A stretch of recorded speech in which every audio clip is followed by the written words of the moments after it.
The Rutgers Board of Trustees is meeting this afternoon to consider a resolution that says that they would be open to alternatives other than a complete takeover. Can you talk about some of those alternatives that might be acceptable to you and where you stand on that resolution? Well, seeing is believing. I don't know whether you heard the question, but there is a committee meeting to see if a compromise situation can be developed. And again, seeing is believing. I'll wait to see what they recommend. I don't want from this pulpit to tell them what ought to be. I know one thing, is that our insistence today is that Rutgers stays in place right here. Principal mission also is to make sure that we keep student loan interest rates at a reasonable level. And so we're working on a couple things at the same time. The one thing I worry about, very frankly, is that Rutgers' presence here is a valuable asset to the community. And one thing is for sure, that we ought not to make it more expensive for Rutgers to operate here, because eventually what takes place is, if it gets more expensive, you know what the consequence will be. Tuition costs will go up, and we don't want that to happen. They're high enough. They're too high, as a matter of fact, and we're trying to get by. But we'll see what they suggest before we have an opinion. Senator, have you been in touch with the U.S. Department of Ed or any other federal agency in response to the letter that you sent? Yeah, we've asked the National Department of Education to take a look at what could be planned in this scheme that's presently underway. There are a couple of things that we don't want to happen, just beside the pure presence of Rutgers here in Camden, and that is that the quality of education continues to be good. This is a terrific facility when you think about law school, business school, liberal arts. It's a real asset for the community. So I'd like to get a review from the Federal Department of Education to see how they see the possibilities. But has there been any response or follow-up since? It's being planned now. Yes, sir. Sir, half of our national debt, $2 trillion, consists of student loans. One of the biggest costs to universities and employers in general is the cost of health insurance. Do you think universal health care coverage for all, including employees and employers, could help solve these problems overnight? I asked the question, if I don't know whether you heard it, but a question about whether or not the cost of health care, the largest indebtedness that we face here, it will be is a further drag on the national debt. Do I? $2 trillion. Yeah. It's mentioned it's $2 trillion. I'm going to finish with him. I'm going to finish with him. What's going to happen, as we've seen it already, illustrated by the state of Massachusetts, that the more coverage that we have, the lower the costs, the lower the dependence on government is. When everybody is in the, relatively speaking, the same boat, health care for everybody. Just remember this, the president's health care bill put 30 million people on health care rolls that weren't there before. It permits children in the family to get on, to join their family insurance plan till they're 26 years of age. It's not the health care. The health care program is a good program.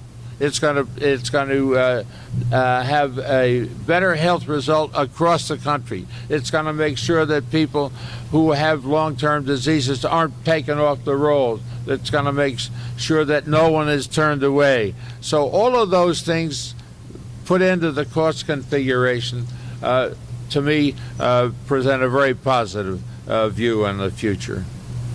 Yes? One more question about how much the merger might cost. There's been a lot of mystery about what the merger may cost between the two universities. What kind of pressure are you putting on the state to formulate a cost before any types of decisions are made? Well, we're looking at all of those things. The cost certainly is one of them. Will it costs further escalate the tuition costs for students? Those are some of the questions that still have yet to be answered.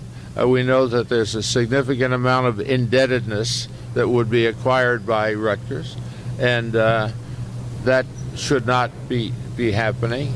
So we're looking at everything, and particularly the effectiveness of the education that people will be getting. Yes?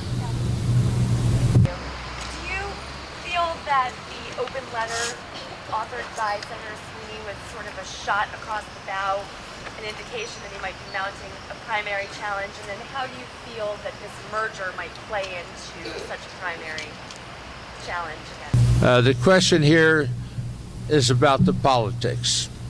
It wasn't phrased that way, but I got a less than friendly letter saying that I didn't know what I was talking about when I said Rutgers should stay in Camden.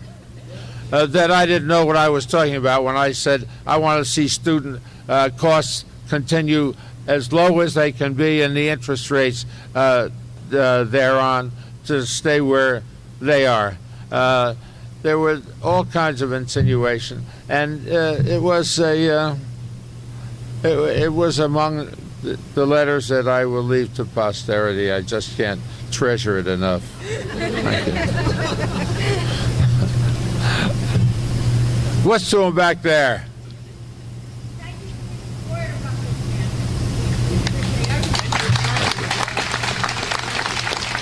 Thank you.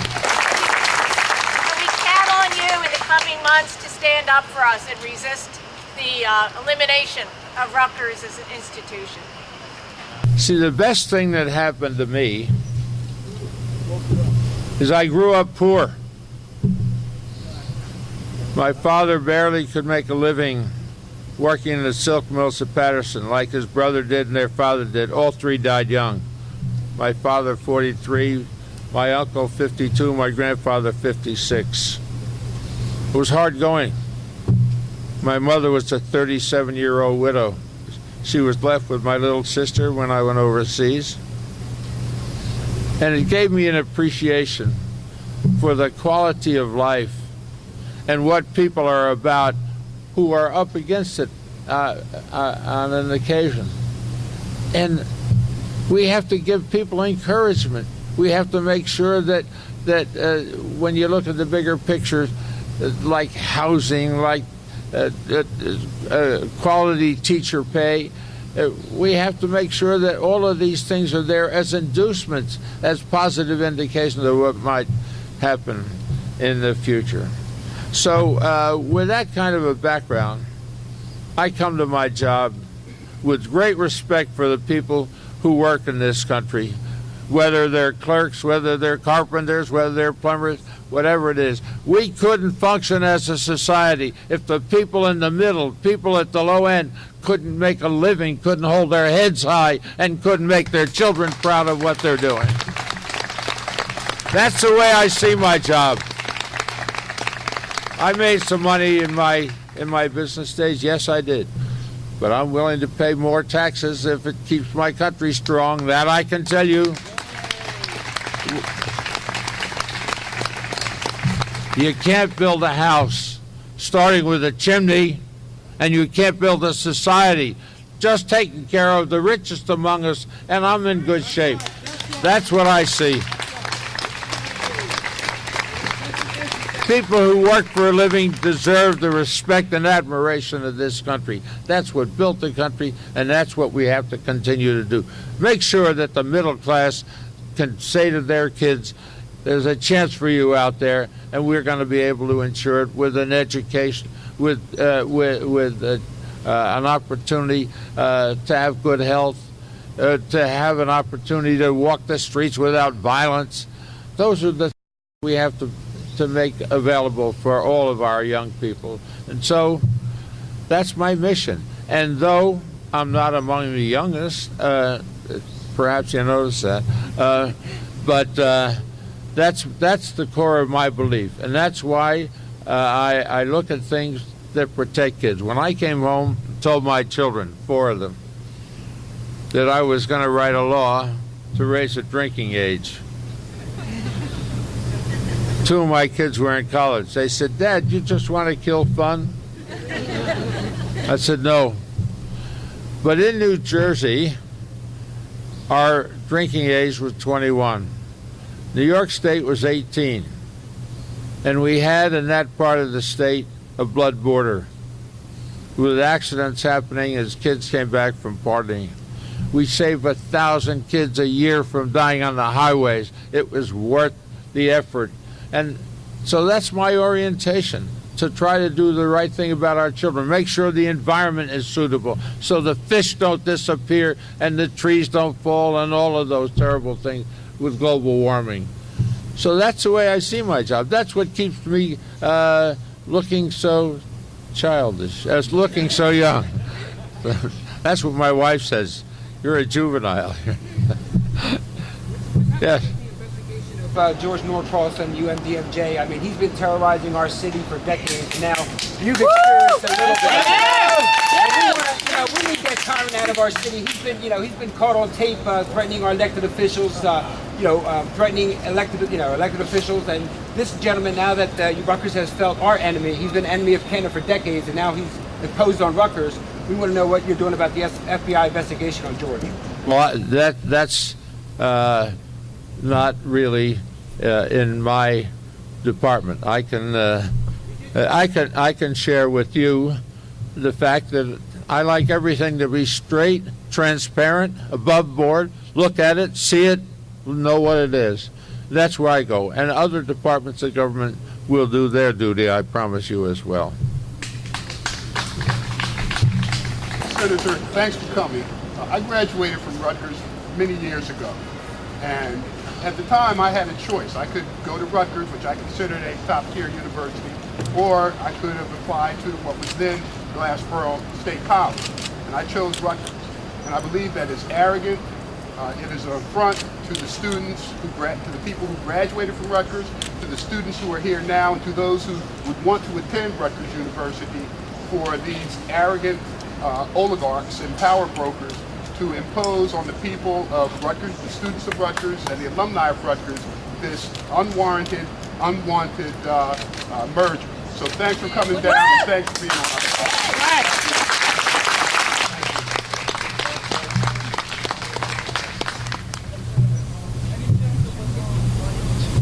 Federal investigation for Rutgers.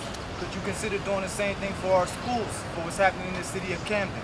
Also for the Landon Square Public School. It has not been built in 10 years. Students continue to go to schools in different districts. It's very horrible, and we would ask that you could possibly look at that as we continue with our efforts, collecting as many signatures as we can in the city of Camden for Rutgers. Suggestion to make. Trenton is where the governor resides, Send that question to the governor, to Dr. We did that. We did that. George is the most powerful, not the Senator Coach. We did that, Senator. We did that. Stranglehold on this community, sir. There are things that we want to do today, and today is a friendly day. Today is a day that we say we want transparency in all transactions. Tell the public what is really behind any ideas that are out there. That's right. Let the public know. That's right. That's what we have to do. Thanks, everybody. It's a pleasure to be back.